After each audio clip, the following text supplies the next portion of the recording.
What's going on, y'all? Welcome back to another dope edition of Define Your Legacy. I'm your host, D.S. Elijah McBee.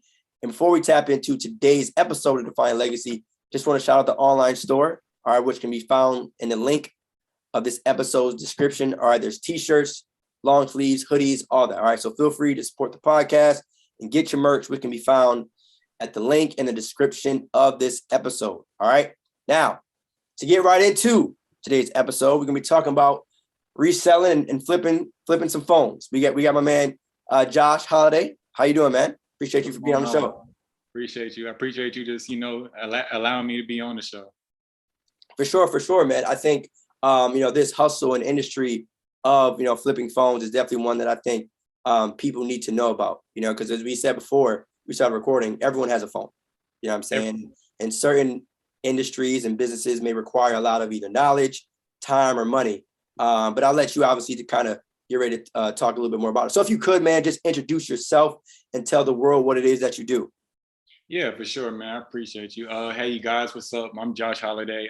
I buy and I resell phones, just that simple.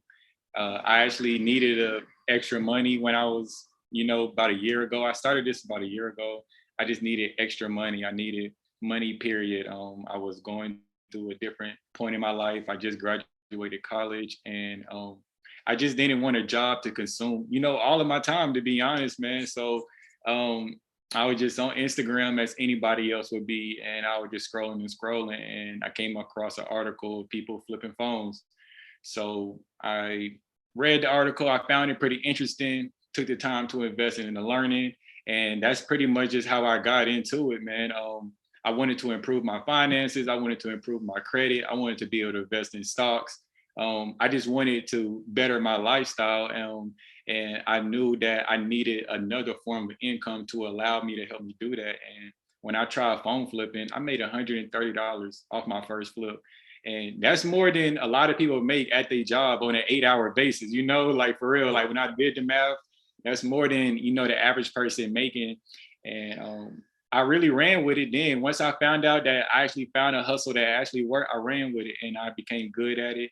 And I'm mastering and perfecting my craft every day. So why did you want to improve on your overall financial literacy? I was honestly just learning about it, man. The girl who I'm with now, she introduced me to financial literacy, man. Like, she introduced me of having good credit.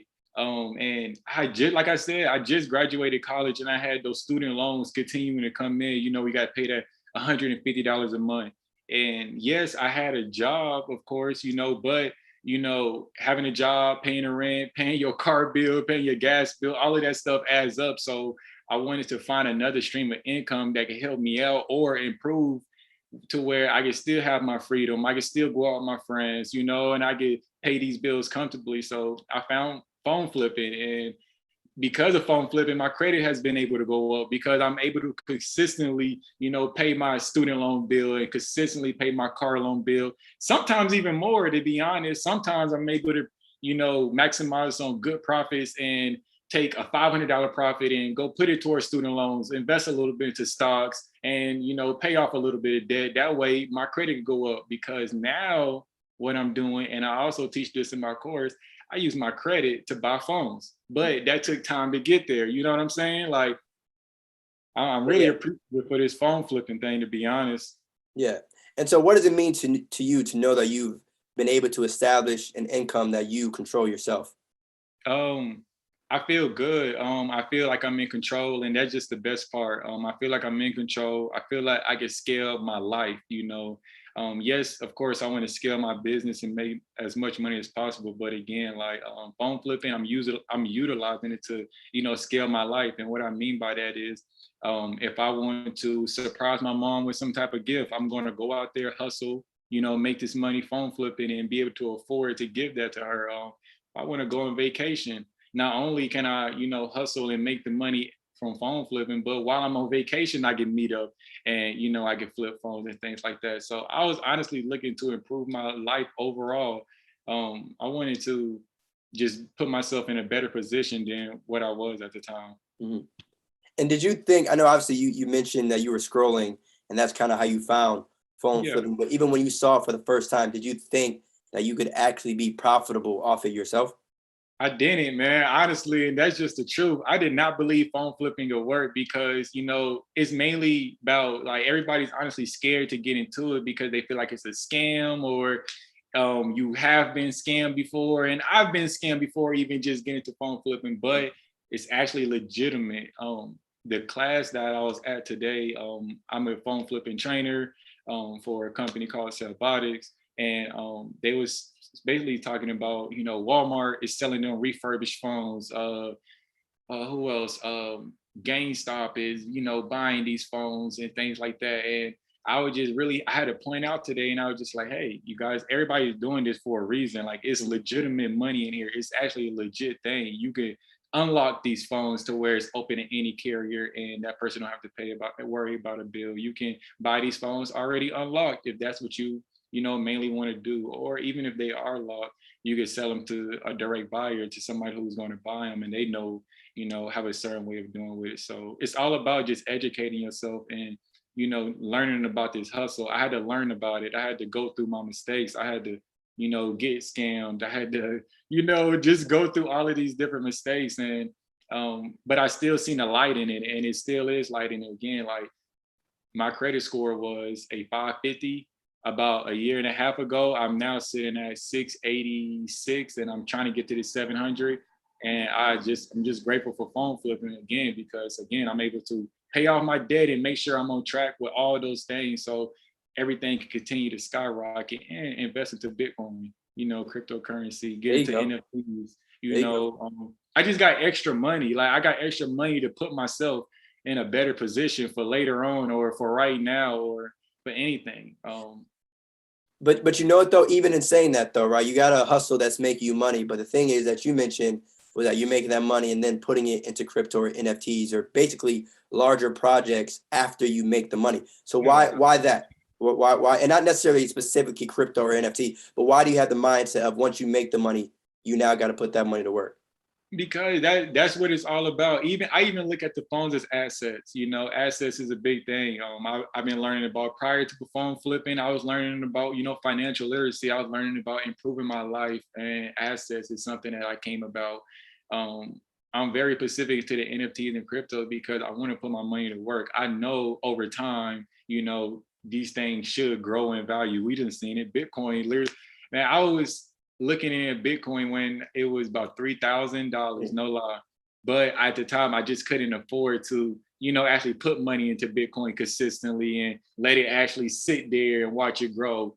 And now Bitcoin is at what, 29, 30,000. And yes, it's dipping now, but we all know what it's going to happen later. We all know it's going to, go up. So now, I'm able to, make certain flips. All right, paid off my debt, help pay my rent a little bit. Let me do a little extra flip, just so I could put this in crypto. The metaverse is a big thing going on right now. I want a piece of the pie. So when you're somebody like me who, don't get six figures a job, a six-figure salary in their job, and, who still, wants to enjoy their free time, but want to also invest, phone flipping is actually the perfect hustle for that individual thinking just like me.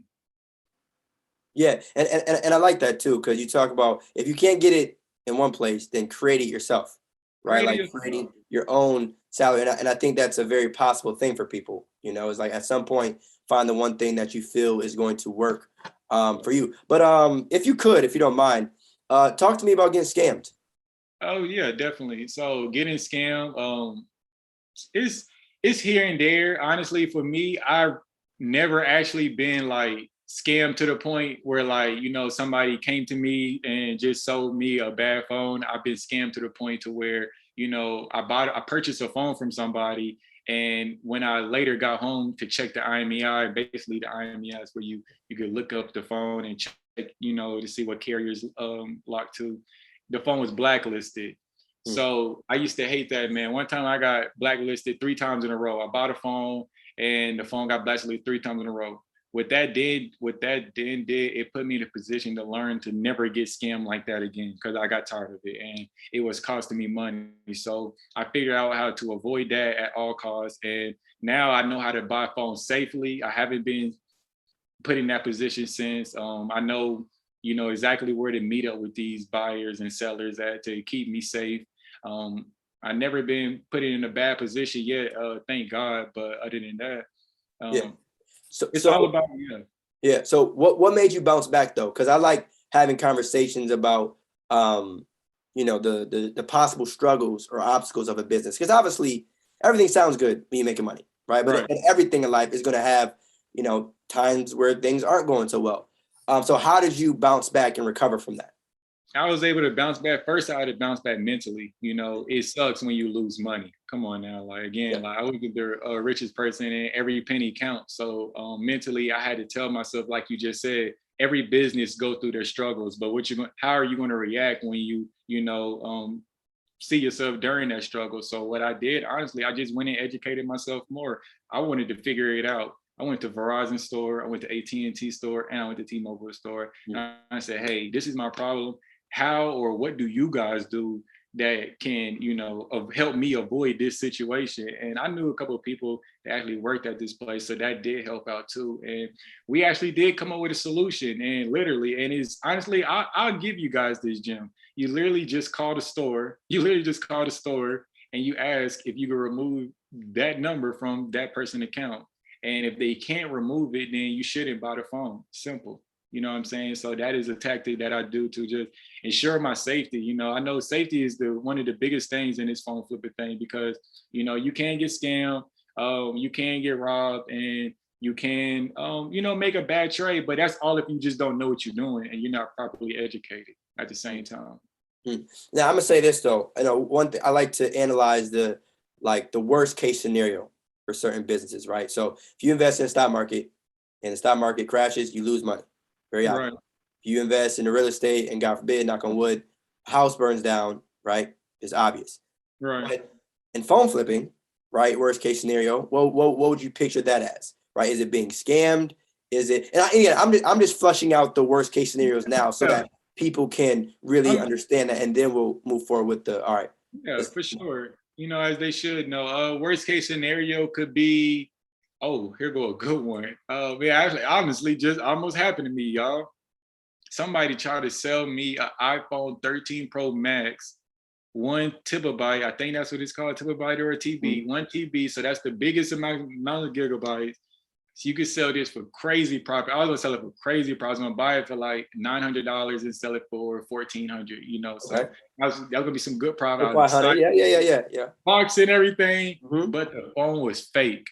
It was a fake phone, y'all. The phone was fake. So that's a good way you could get scammed, to be honest. Like just straight up scam, just not doing your due diligence, checking out the phone, making sure you follow these steps that I could give you and things like that. And just making sure you're not buying nothing fake and spending a whole bunch of money on something like that, because that can easily happen. There are fake phones out here. Yeah, that's crazy though. I've heard of fake J's, fake sneakers, but fake phones, especially fake. It was a fake iPhone.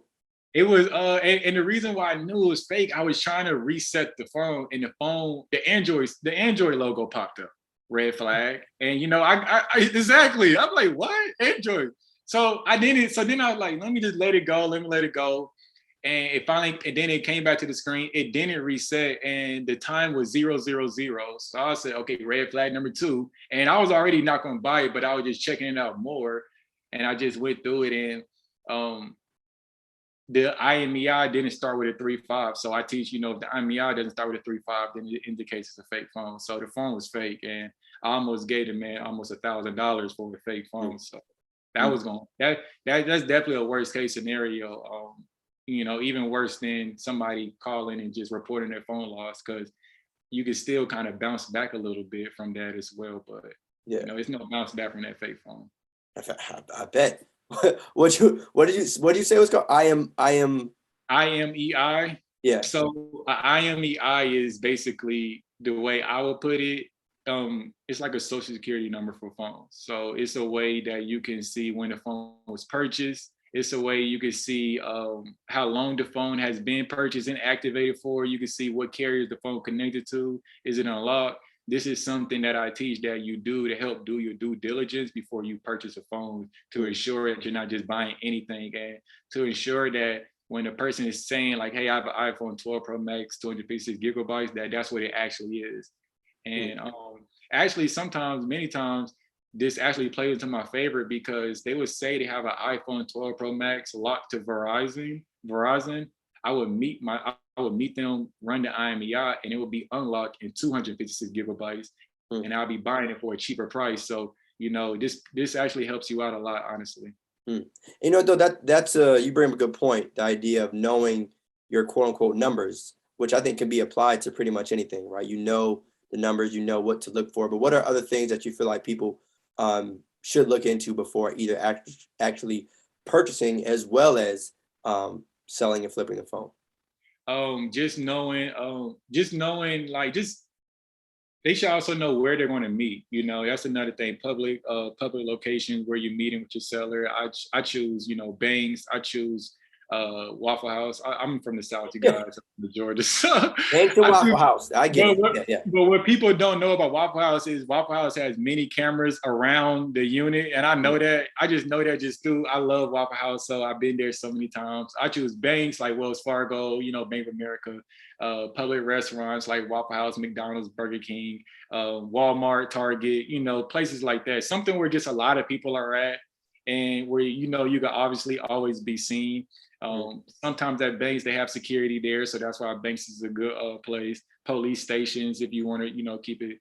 Um, some other things they just negotiating, knowing like, all right, what type of seller that you're about to that you're even talking to. Like, I'm able to recognize, okay, this person right here, they just upgraded their phone and they just want a quick dollar, or this person right here, they just need their rent paid and they need help, paying bills, or it's just different type of sellers. But so I get into that as well. I teach that as well.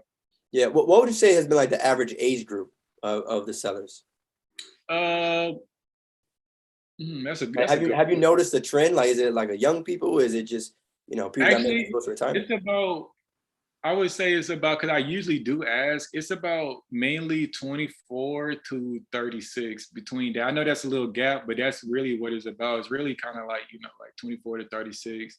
Here and there, you may get your 18-year-olds, the 21s, or, your super older people. But if it's any of those other cases, it's mainly because if it's somebody super older, they just upgraded their phone and they just, want some extra money. If it's somebody like between 24 and 36, they're usually either flippers, they try to make some extra money, they struggling themselves or something like that, or they finding these phones.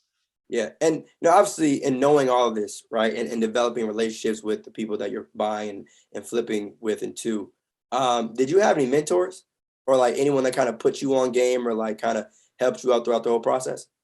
Yeah, my mentor, honestly, it's not somebody who was like into phone flipping. Like, this person wasn't into phone flipping, but I did follow this person and purchase, product from this person that helped me put my mindset in the right direction.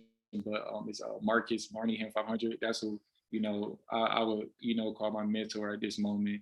That person helped just honestly just put my whole mindset into a completely different direction, to where it even allowed me to want to even get into phone flipping and make it, something I was open and something I was willing to even do. Have you ever met him? No, I haven't met him yet, but Okay. other than like, online or anything, Yeah. but I haven't like actually met him in person yet.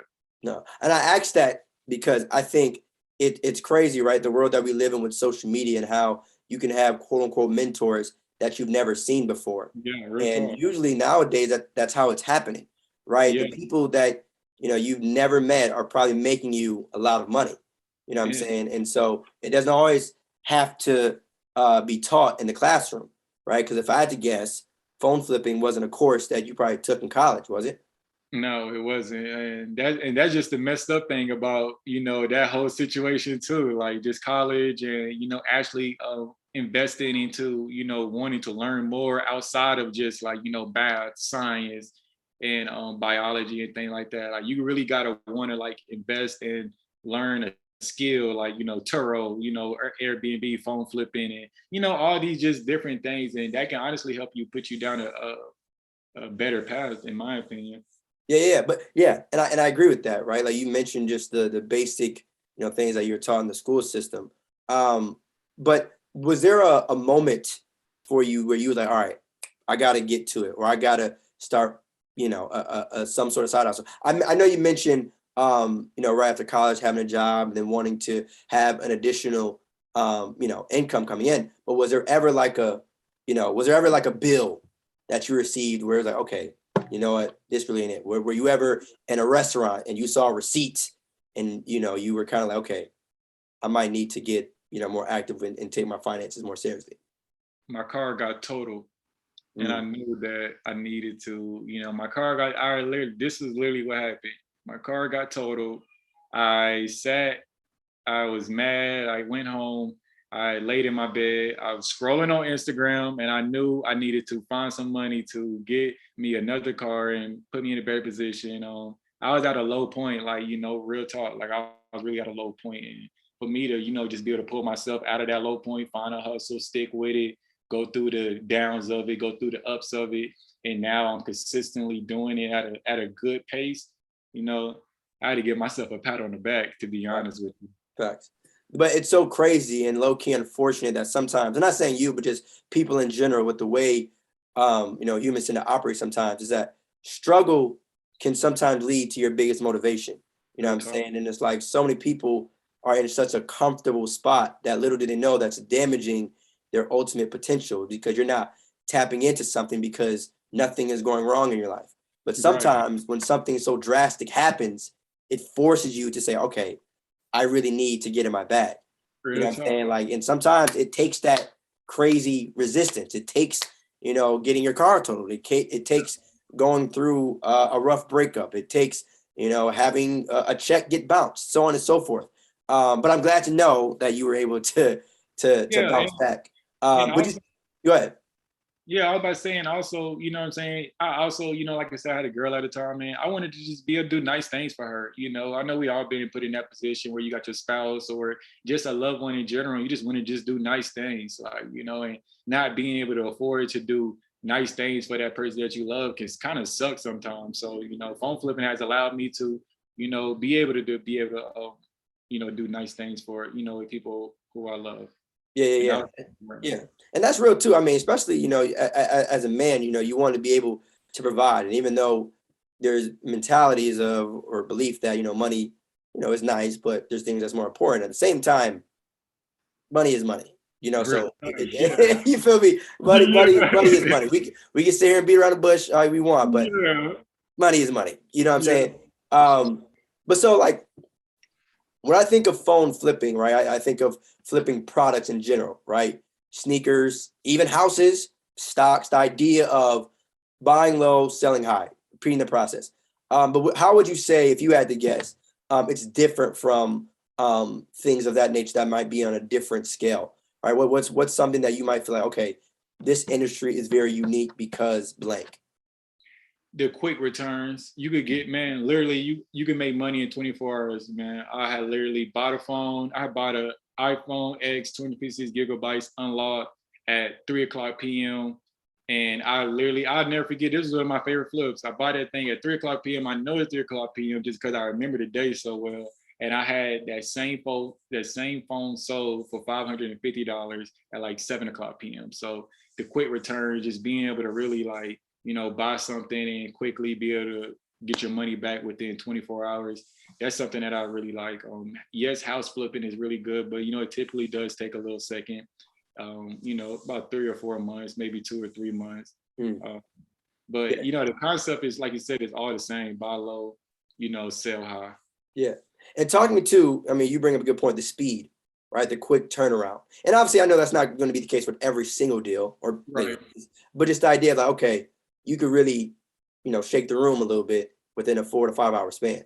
Yeah. You could really, dang, my cell phone bill due. Let me go make this money real quick and pay off your cell phone bill same day. You know what I'm saying? You could really be like, you could really um, put yourself in that position. And then plus you got direct buyers. So at the end of the day, it can be every day. It really just depends on how much capital you got, because direct buyers, they're going to pay you before you even ship the phone off to them. You know Mm, what I'm saying? So you get it paid same day, cash same day, very fast. So I mm. guess I definitely would say it's the speed. Phone flipping, you can make your money back really fast. Yeah. But you mentioned the word ship, right? So after you buy said phone, or you have to mail it or ship it out to a different buyer?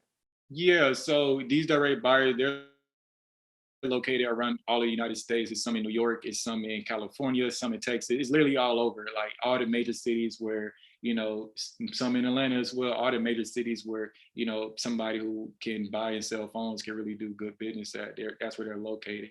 And basically what that process looks like is you will go and, buy phones, from your local market, and you would take those phones, you would contact these direct buyers. These direct buyers would then give you an offer for that phone. You will accept or deny. If you choose to accept, they will go ahead and pay you, and you would then package it up and go ahead and ship these phones to their location, where they then, take the phones and, do what they do with it. And so it doesn't always have to be shipped, right? Like you mentioned, like direct buyers, I think, or basically meeting up with buyers. Yeah. Or was that just sellers? Is some of it in person as well? Yeah, you could do it local as well. I definitely enjoy. I enjoy local. You could sell online. You could sell local. And yeah, that's basically honestly the main two. You can sell online and you can sell local. So either or. Online, you have to be a little bit more patient. Usually take about 2 to 5 days to kind of sell. Local, you can have your money back in as little as 24 hours or 1 to 2 days. So it just depends on which type of strategy and which tactic you're looking for. Online is better profit, than local sales because it's so fast. So again, it's totally up to you what you choose to do. Are you a big fan of Facebook? Yeah, I am. What is in terms of a marketing strategy, or just in terms of being able to realize and seek out other buyers and sellers? Is that a platform you use for that? Yes, I use Facebook Marketplace as well for free and paid ads. I teach you free and paid ads because at the time when I was getting started, I couldn't afford paid ads, so I learned the free way. And somebody just messaged me the other day, "Hey, I'm doing the free way, but my free account, man, my free ads keep getting flagged because you're just probably doing it wrong." And again, like phone flipping is just really about just being educated because my free ads don't get flagged no more just because it's all about how you word it and what you actually choose to say. So without giving too much of the sauce, because right, I'll allow you to hang on to some of the content you provide for your course. What are some things that you feel people should look for when it comes to posting free ads? Keeping it simple. Keep it simple, y'all. Like, don't do too much. You don't have to tell them you're a phone flipper. You don't have to say top buyer. Keep it simple. I buy iPhones, or message me for offer. Keep it simple. And so this is a Facebook Marketplace, and I'm assuming Craigslist as well. Craigslist is a little bit different. It's this algorithm. It's this algorithm description that I would have to give you just so you can make sure. It's kind of like SEO. I think that's what Craigslist uses. So where like certain keywords, if you type in, then it'll bring that ad up. So I got this long description that I add in my course, so they could just be literally just to copy and paste it. That way they can hit all the key points they need. Yeah. And it sounds like too, is this a kind of rinse and repeat kind of business or thing? It's like, once you get it down packed one time, you can kind of run it up. Man, once you get it down, literally that's you honestly hitting all the key points. I literally, my first flip, I made $130, so it was $250 total. I did $120, I made $130 in profit. So now I had $250 total. I then took that $250 and I bought a better phone, something newer, something nice. And I then took that profit and I kept it, didn't spend it, literally just stacking my money because I had my little job at the time. So I was living off that while I'm phone flipping, and I'm stacking. I'm not spending this money at all. I'm just stacking, and I'm taking all of it and I'm putting it right back into each other so I could get more phones. And that it was able to grow pretty quickly, more fast than I thought. I think I just did a post the other day, making $60 a day one time in profit. That's $1,800, for the month. And that's definitely paying somebody rent or paying somebody bills. Yeah. And I would say too, I know how, social media works and stuff. But for the average American, right? For the average person, listening, $1,000 check extra per month could probably change, the average person's life. I know everyone, is out here making money, into the bag, stuff like that. But generally speaking, statistically, an extra $1,000 a month could drastically change someone's entire situation, whether they want to admit it or not publicly.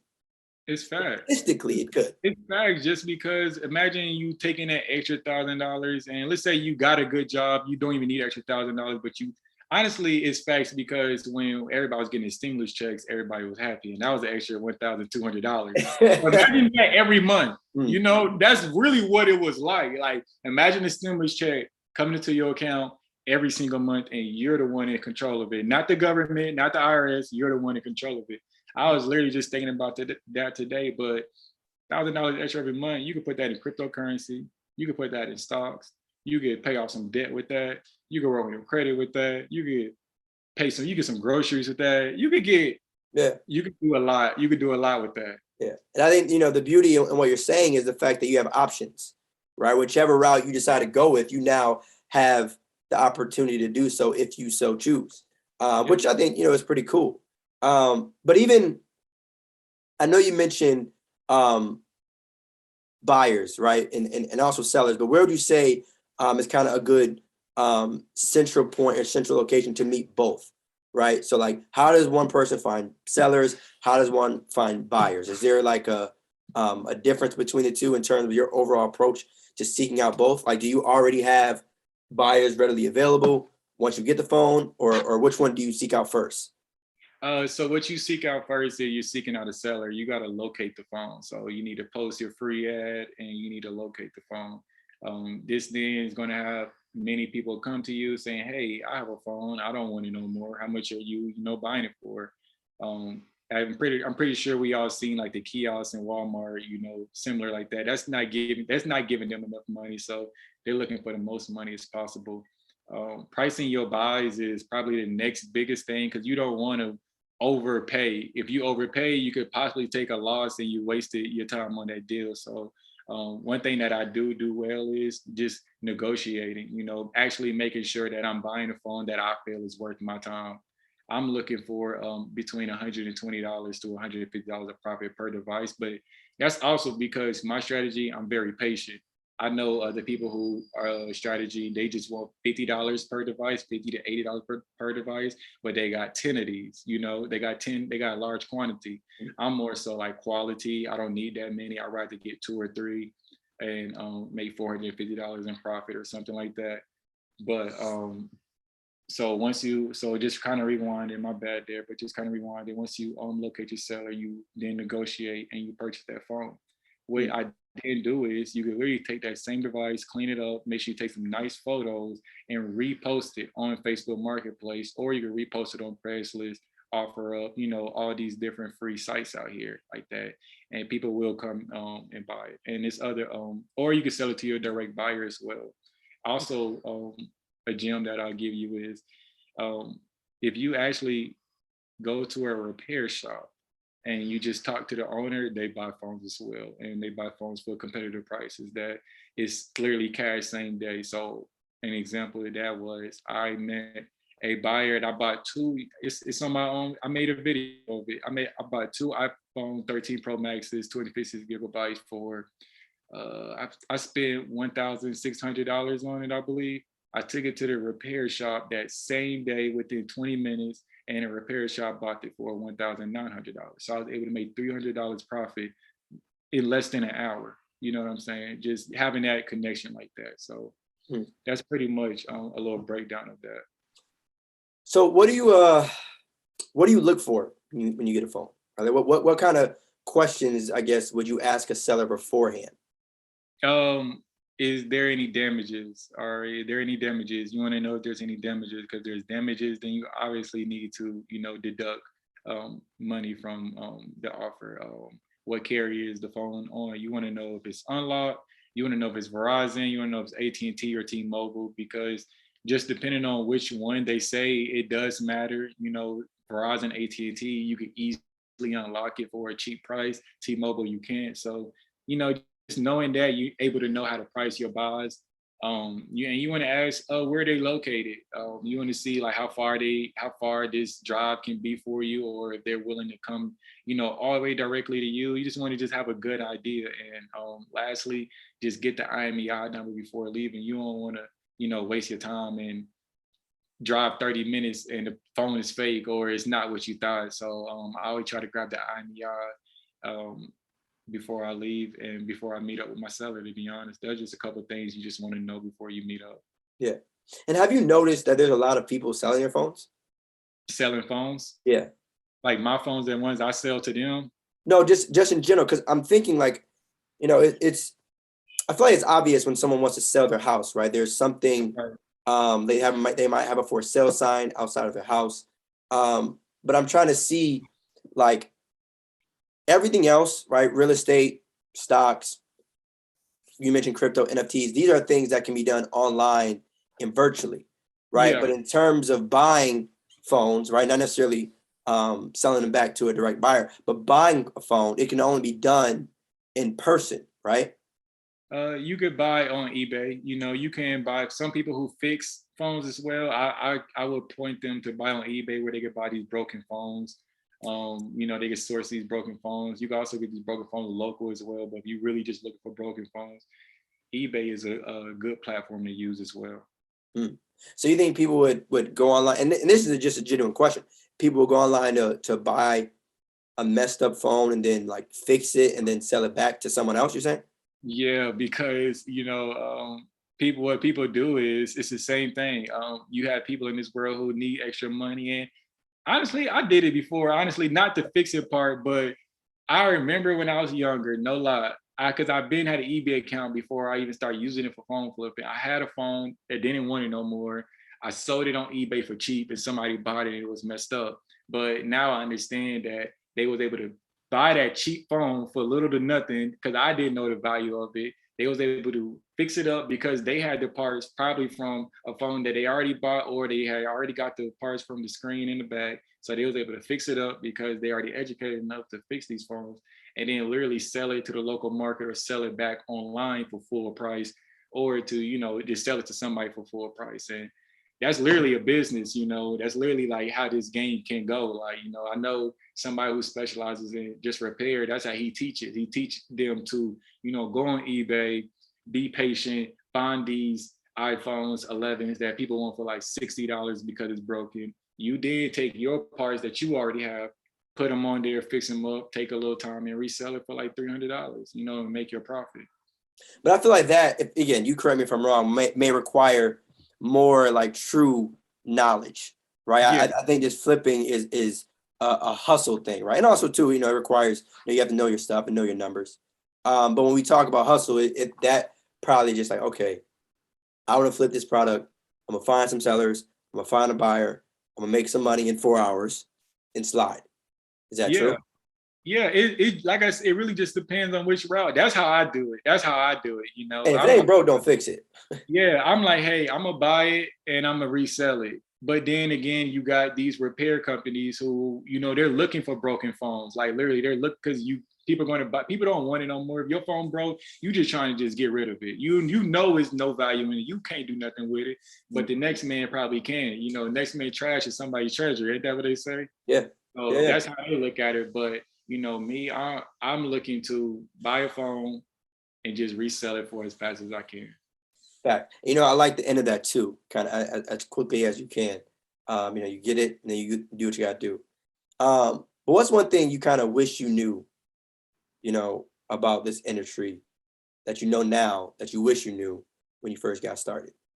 Like after doing certain deals, is there a certain thing that like, man, had I known this, maybe I would have saved on this certain deal. You know what I mean? Yeah, honestly, the last gem I gave you, I know I didn't really get an emphasis about it, but the repair shops, like they really do good business, like I know like that I said I made money in less than 24 hours twice on here. And the first time was when I bought it at 3 o'clock, sold it at 7 o'clock. But when I got that 12 Pro Max, those 12 Pro Max, and I was able to give it to a repair shop, that really opened my eyes to the fact that like, wow, like, yes, I can sell it locally. And yes, that, it can be fast and it takes some time, but those repair shops, they already money ready, and they already kind of equivalent to direct buyers. They price matching direct buyers. So if you can, buy these phones local and, not have to ship, remember we were talking about that earlier, not having to ship and put it in the mail and just go to, repair shop 20 minutes away and make your money back same day. That was pretty cool to me. So just kind of just like honestly just utilizing more resources.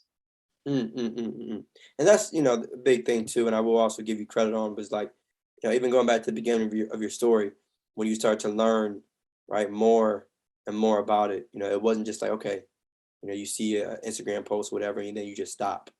You know what I mean? You kind of continue to learn more and more about it. Right. And so even like with that though, are there any regrets that you might have when in the industry of phone flipping? I Yeah. asked about, if there is anything you wish you knew, but is there anything that you regret? Trusting people, Mm. and things like that. Don't trust people, man. I had somebody who I was doing, deals with, just keep it simple. Like, when you overcomplicate things and you start, doing too much, you tend to make mistakes. So just keep it simple. And what I mean by that is I gave somebody, my phone thinking that they can unlock it for me. At this time, I was trying to learn how to unlock phones so bad, I was thirsty and things like that. And, being thirsty, lets you lose money, and so just being patient. And I'll literally go back and tell myself, yo, be patient. Like every deal isn't meant to, be sealed, be patient. You can skip out on deals. Don't trust nobody and give them your phone, and things like that and think it's a service coming back. As far as like, the scamming and things like that. Yeah.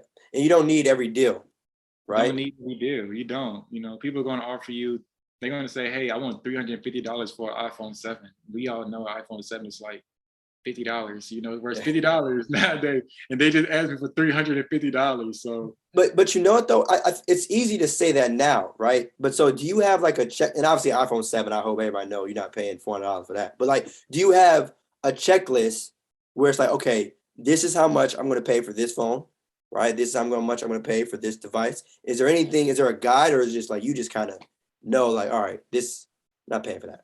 no, that's a good question. So we use eBay to price your buys. You can price your buys using eBay, and just a trick that I use and that I like to teach that I feel like put me on a different level and separated me from everybody else is I actually like track my buys and sales. That way, I could go back and I could look at like, hey, I bought this iPhone 11 local. I did how I bought it. I buy on eBay. Did I do it local? So I track my buys and sales, and I say, hey, I bought this iPhone 11 literally last week for X amount of dollars. That way, I know how much I should be offering around. But you can use eBay to see like what is everybody buying this phone for, and do your deductions and do your due diligence. Now let me ask, if you don't mind, could you give me 3 tips that you would give to someone that's new in flipping phones? Stay patient. Tip number 1. Stay patient. Every deal is not meant to, be sealed. And I mean that. Like that's why that's number 1, because that is going to save you time and money, and it actually help you make more money because you're going to, be patient for more deals. 2, be a patient. Be patient, be fair. Not even be patient. Number 2 is be fair. Be fair in negotiation. Being fair can actually take you a long way. People are looking for somebody who, got good customer service, who, is not going to lowball them too low or anything like that, and just do good business. And number 3, I would say is have fun, doing what you're doing. Like have fun doing it. Like it actually is pretty fun. You get to meet a lot of people, but have fun with it and do your due diligence. Make sure you, looking over the phone and make sure you checking it out well. Don't rush it. It just all goes back to number 1. Don't rush. Facts. It's all a process, even, and that's the thing too, is like, unfortunately, with your 4-hour story, which is obviously a good thing, I'm sure there was, even with that small window, there was still some sort of check that was done, right? There was some sort of analysis. It wasn't just, all right, it took 4 hours and I was just chilling over 4 hours. No, it wasn't. It was a process. Like I had to make sure it was unlocked. I had to make sure there was no damages. I had to make sure it was an original screen. I had to make sure the speaker worked. No, you got to do your due diligence. So stay patient. Do give good service because it do come back, and price your buys very well. So those would be the good tips. Pricing your buys. Take your time pricing your buys. Gotcha. Okay, so let's start from the top, right? Let's say someone was interested in getting started with phone flipping, right? And they just watch this video, right? Let's say it's me. Let's use me as an example, right? I'll be your student in this situation, right? All right. So let's say, right, I want to get into phone flipping. I go on Facebook Marketplace or Craigslist, right? And on Facebook, I either I search for either phone, right? I search for phone, or I just go through post. So you would need to create an ad, or okay. What I would do is screenshot an ad. So you could literally just go on Facebook Marketplace, type in actually go on Craigslist, type in I buy iPhones, and you're gonna start seeing all different people ads of them, trying to buy iPhones. I will also change the location. So how I live in Atlanta, I'm gonna put the location in Connecticut, and I'm gonna try to just steal somebody ad in Connecticut, and when you that way, you just keep it some distance, and then you would take that ad, you'll crop it out, take that ad, put your number on it, and you would then take that same ad and post it on Facebook Marketplace. You would go ahead. No, I was gonna say you don't use your real number though, right? I use a text-free number or my separate number. I have a separate business number or a text-free number. I started off with a text-free number, you guys, but I do have a separate number for it. You do want to keep this thing separate, right? And you want to keep your titles very simple, and you want to keep your description very simple. Message me for offer and things like that. Gotcha. And I want to make sure that part was very, very clear. The phone part, in terms of the contact information, because if you can avoid it, if I had to guess, using your personal number for this can get you. We talk about getting scammed, so you want to keep your private stuff private. All right, so I'm on Craigslist. Okay, I'm gonna use Nevada as a different state. I'm gonna use Nevada. All right, I went to Nevada. I screenshotted someone else's ad. I got it. Bada bing, bada boom. I got my the private number on there. I take this same ad. I go to Facebook. All right, I drop this into a Facebook Marketplace. Yeah. Okay. In my city, right? And again, let's say I'm in I'm in I don't know, Las Vegas, the only city I know. So Las Vegas in Nevada, right? I drop it in there, right? And wait a couple minutes or hours for people to reach out to me. And wait, so I just realized too though, you don't, so you say you're looking for iPhones. Do you ever like scan through Facebook Marketplace though to look first as opposed to dropping the ad? Yeah, so after I post my ad, I'll tend to just look through, okay. And you can literally, I just try to give out like 10 offers, not too much. You don't have to go crazy. Right, just test the water, yeah. Just test to see what you can get. Every now and then you might get a gem or two, but I definitely go in. I'm like, hey, I'll buy from here, this, that, this, that. But be careful, and make sure that everything looks legit when you are checking these, because that's where you sometimes you can be putting yourself into a scam. Which one do you think works more effectively? You dropping the ad, or you reaching out or looking for people that are on the verge of selling their phone? Just you dropping the ad, allowing the money to come to you. Okay. So again, you can definitely leave offers, because that is good. I still do that, but what's mostly going to work, they're going to come to you. The money's going to always come to you. You don't have to go to the money. Energy. Okay. So bam, we got the ad in Facebook Marketplace. Someone, let's say 10 people, whatever, reached out to me, and now I met one person, okay, who says, hey, I have an iPhone 11. I want to sell it to you for $400. Right now, again, I have no idea what the we can do numbers. I got right you. for $400. You feel me? So now, right, if someone said it to me, now I'm negotiating. At this point, I feel like that part is probably just a negotiating tactic, right? There's some lesson, but is there anything specific I should say? Like, again, now you'll be asking before you even give an offer, you'd be like, hey, is there any damage? Because if there's damage, that $40 go to $320. Is it carrier lock? Oh, it's carrier lock. Now that $320 goes to $250. Oh, it's carrier lock. Oh, is there anything else I need to know about it? Or everything's cool? Now it's kind of like, now you at $250. So now you buying a phone for $250. You know what I'm saying? Like, just like that fast, you able to, knock it down. And one thing that I do is I will repeat it. So I'll be like, oh, okay, for this iPhone 11, cracked screen, carrier lock to AT&T, because I want them to understand, everything. These are everything. This is everything that your phone is coming with. And, as they reading that back, they'll kind of understand. One gem that I'll give in negotiating is, how to get that down to 250 to even more. Ask to see if it comes with a box or charger, because if it don't come with a box and charger, then you could deduct too. Hey, does it come with a box and charger? No, I don't have the box and charger. Okay, I could buy your phone for $220 today, cash today. So, no charger, just bringing it all down. And honestly, that really works, man. I'm telling you, like, they will realize that, dang, like my phone really not worth that much. It's crash screen. Talk them down. I have no box. I have no charger. I'm cool with $220. Like, so yeah. So that, that's part of the negotiation. Damn. So we just went from $400 to pretty much what, 50% off? Real talk. But that honestly, that's what I do. Like, real talk. Like, honestly, you buying iPhones 11 for about $220. That's a money spot. I actually gave that to somebody on Facebook, and he bought that for $220 and he sold it for $360. So that was a pretty good deal. Do you ever ask how many gigs? Like, what's the memory like? I don't. Only reason why I don't is because I'm always going to price them on the lowest gig, or unless they tell me. If they tell me that's different, then I have to price them based on, whatever it is. But it's many times you price them on that 64, that 128 gigabytes, and you get the phone, you run the IMEI, and it's 256 gigabytes, and they don't know because they didn't tell you. You're not about to say anything. You about to make more money. Yeah. Yeah, because if you bring it up, that kind of hurts you. So if you just go with the smallest, the lowest amount of it. Okay. All right, bet. All right, so we got the phone now for $220 instead of $400. Thank you, by the way. All right, I'm on the phone for $220, and now I tell this person, yo, what I'm saying, meet me at McDonald's, near the mall. You meet up. Now, I have a question for you. Do you bring someone with you? You can. I tend to bring my spouse with me sometimes. Okay. My spouse called me.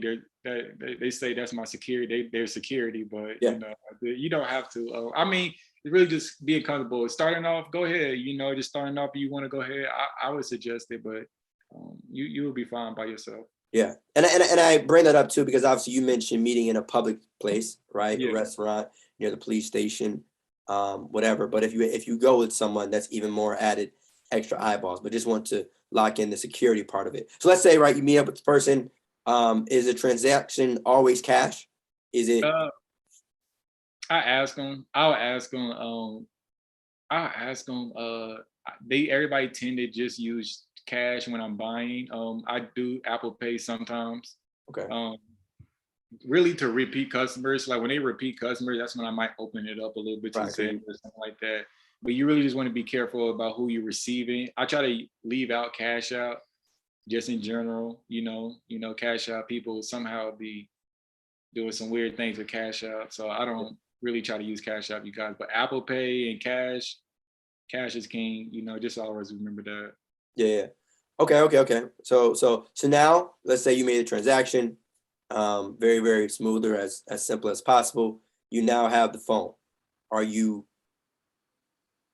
looking at it to make sure it's the exact number, the exact that the pictures that they may have sent to you are the exact same? And again, are you doing this after you've received it, or are you hanging on? Am I hanging on to the money until? Okay. Yeah, okay. That's a good question. I'm glad you able to break it down. So you met him at McDonald's, and he's going to hand you the phone, but you keep your money. What I actually do, keep your money. What I actually do is my money in the car. I don't even keep my money on me. So if you're gonna rob me, you got nothing. I don't got nothing on me, I have nothing. But I keep my money in the car. And what you're doing is you're just checking out everything. You're literally going through the phone. You're looking all through it. You're trying to make sure you see any damage, like cracks, any of the smallest things. You're running the IMEI to ensure that it's everything that you guys talked about.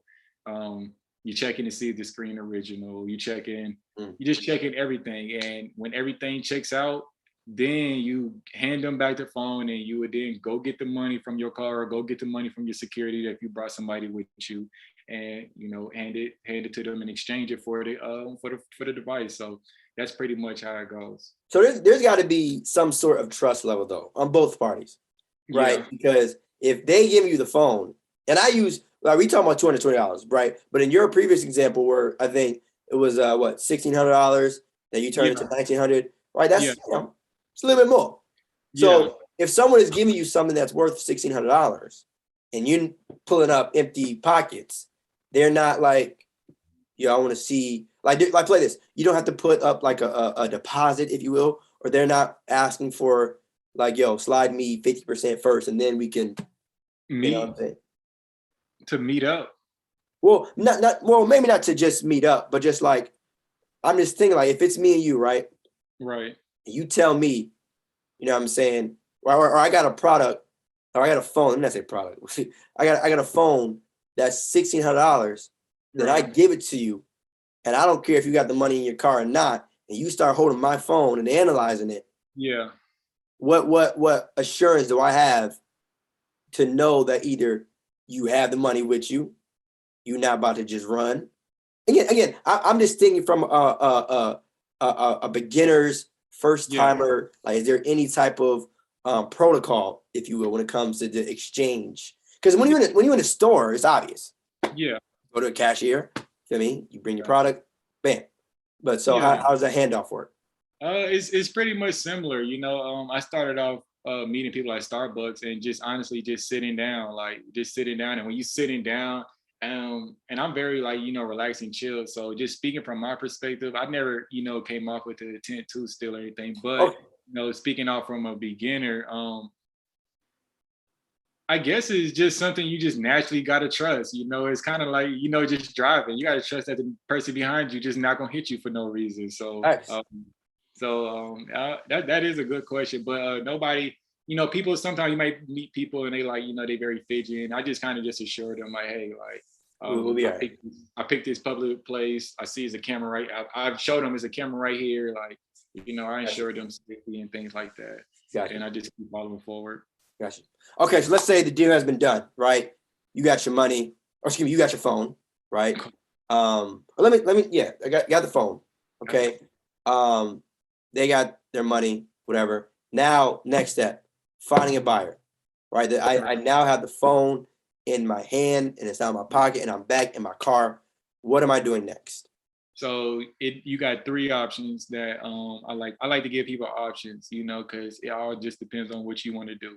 You could either go on your phone and go at a direct buyer price sheet and see, okay, cool, I want to sell my phone to this direct buyer because they're buying iPhones 11s for $300. So that's an $80 profit for me, and I could just mail that and get that money today. Like, you just bought the phone, you get it today. Or two, I could go home, I could take some nice and cool photos of this photo, and I could repost it on Facebook Marketplace, and I could wait for people to hit me up for offers, and I can sell it for probably about like $350, a little bit more money, but I might have to wait a little bit. Or option three, I'm gonna post it on eBay, something like that, and I'll wait for somebody online to purchase my phone as well. So it's just three options to doing that.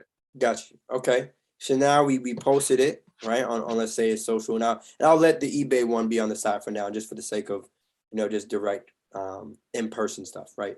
So someone has now agreed or reached out for a number, right? So we got it for 220, and let's say, ironically enough, we sell it for 400, right? Okay. We sell it for 400, or we agree, right? So someone reaches out to me and says, "Hey, I want your phone for $400." Do I say anything? Or do I say, "Cool"?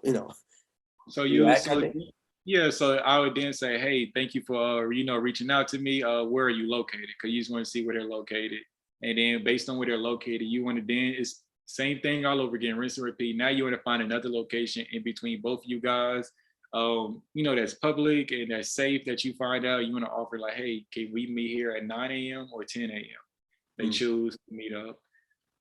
Once you meet up with them, it's the same thing but opposite. Now you got to trust them to examine the phone while you wait, and and we were talking about that trust there. And both sides now. Like now it's serious. Like now you got a hand on the phone, because what they want to do is they want to examine it. They want to make sure that they're not going to get scammed. And one thing that I do that actually is so good, one thing that I do that helps me out with the local buys even more, I walk them through it. I'm so confident in my buy. I'll be like, hey, let me show you what you're supposed to be looking at. So I'll be like, this is the original screen. This is the battery health, which is high. This is the IMEI. I'll run it for you right now to show you. You know, I just do it all, and I kind of educate them at the same time. Yeah. So they're able to be aware. And many times they feel so confident, they stop looking at the phone. They be like, "Yo, I know this is legit." Like, you know, they just start saying, "I know it's legit." And you exchange the money. I'll take my phone back. I'll wait for them to, you know, get the money, and you know, go from there. To be honest, make sure you just be very strategic as far as like, you know, where you choose to meet up. You know, make sure everything is legitimate. Again, I just meet at Waffle House. I meet inside at Waffle House at the bar. Hey, you know what? Is it working for you? It's working for me And there because you go. the workers already know me. They already know. Then there you go. There you go. If it's working for you, by all means, hey, run it up. And I think that's the beauty of it, right? Is you find something that works for you, stay in that lane, and you know, if it ain't broke, don't fix it. There's no need to, you know what I'm saying, dabble and do different things if it's working for you. All right. So if you could, so let's say, so we basically just did the deal. We just walked through everything. I mean, after that, right, you got your money and you made the flip. I mean, I don't know if you do follow up saying like thank yous and stuff like that, but I don't do the follows, but most of the time I do that. But honestly, look, that's why this is important. Everything just circles back to another. So you got your text-free number, you got your separate number. Give it about a week or two, they're going to call you right back because they have another phone to sell, because they like the fact that that person was able to make some quick money. Like, who doesn't like making quick money? So they had the opportunity to make quick money. They want a taste of it again. So, hey, I have another phone. Do you want it? You know, crack screen, same thing. Can we meet at the same place? And that's where you get that a lot. But that's just the beauty of phone flipping, man. It's simple, easy, and anybody can do it. Okay, and that was going to be one of my questions too. Do you think that anyone can do it, right? Like, you don't need a degree. Honestly, with the way it sounded, you could be younger and do it. You know what I'm saying? Like, I wish I learned this. I wish I'd have did this in college. I was working at, you know, I was a server in college working at Red Lobster, and I would have been making more money phone flipping than doing all of that. And I would have had more time to, you know, focus on, you know, education and just have more time for myself rather than, you know, leaving class and going straight to work because I got to, you know, make rent, you know, for the end of the month. So I wish I knew about this in college. It would have been the perfect hustle for me in college. Yeah. But don't worry though. The good news is someone out there is going to watch this video and be thankful that you told them this. So you made the sacrifice. You made the sacrifice. So let's say, right. So in 30 seconds or less, why do you think someone should get started phone flipping, and what are the benefits of it?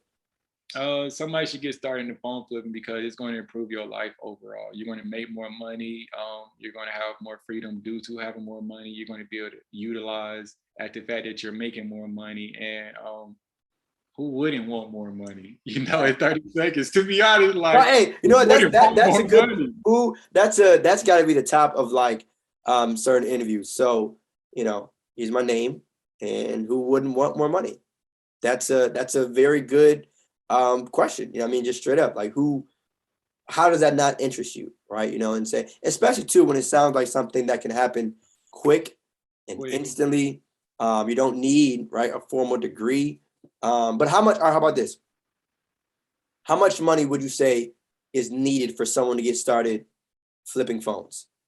You know, they're going to say you can start with $100, and that is true. You can definitely start with $100. I'm going to recommend just if you need to Uber Eats or, you know, working that job that you really don't like no more until you have about $250. I think between I think $250 honestly is so solid. You could get a good start. You could start making $100 in profit, you know, good profit rather than, you know, $20 or $30. But if you solely just want to see if it worked, you can start with $100 and you could buy your iPhone 8 for $60 and flip it for $90 and just to see if it worked. But if you really just want to kind of attack into it, you learn this thing, I would start with about $250, something solid. Okay. So yeah, 250, you know, not too bad. I think people, especially if you're a college student, you know what I'm saying? I think if someone out there is in school right now, as you mentioned, you know, had you done this in college and stuff, you know, would definitely been a great bonus. But, you know, the final question that I have for you, man, is, you know, to hear your overall story and everything that you've, you know, kind of done in terms of being a server, even back in school, having a job right after you get out of school, and then realizing, okay, something's got to give. And then just kind of mentioning your overall journey and how you stumbled across phone flipping, right? The idea of, scrolling, seeing certain things and then running with it, having a mentor that you've never actually met. Yeah.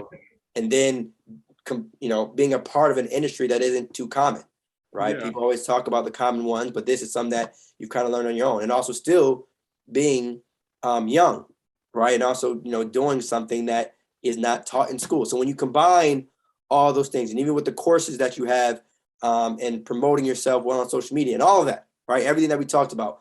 The final question that I have for you is, how do you want to be remembered? I want to be remembered as the person that helped, the person that genuinely helped. I want to be remembered as the person who I watched this guide course and it actually helped me. Like, it's the real deal.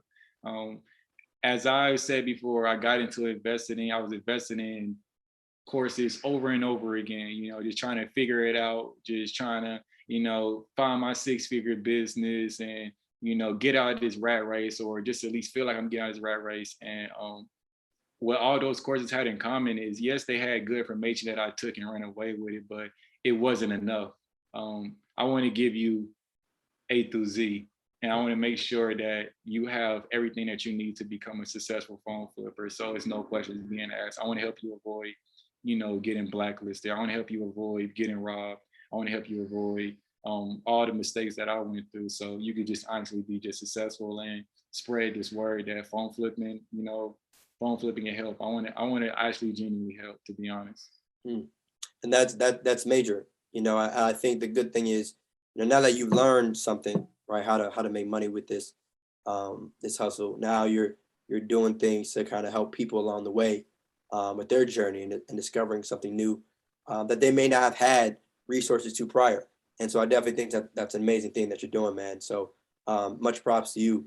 But if you could, man, just drop your social media, right? Like where people can find you, your course, your website, if you have one, where people can get more information on you, as well as anything that you may offer. Yeah, definitely. You could follow me on Instagram, Mr. Top Dollar _. My course is actually about to be released. My course, my ebook. I have a course, I have an ebook, and I have a live training that's going to be released. I would say within these next 10 days. I'm just working on everything, just making sure I'm doing my due diligence. And you can also find me on Facebook, again, Top Dollar Communications. Okay. Yeah, definitely appreciate it, man. And I want people to reach out. Because like I said, this phone flipping thing, man, I think it's quick. And I think even though I think a lot of our generation wants money quickly. You know what I'm saying? And the thing is, there is nothing wrong with that. You know what I'm saying? We have been told for so long that you have to wait, right? That you have to be patient and wait your turn to get money. But why would you say that to someone who wants to change their financial situation? That makes no sense. Right. So we as young people, it's okay to like money. It is. It's not a crime. It's not a crime at all. And so with this, right, I think that's a great opportunity for younger people to really tap in and get active. But so is there any? Do you have any final words for the lovely audience of Defining Legacy? Is there anything else that you want to say?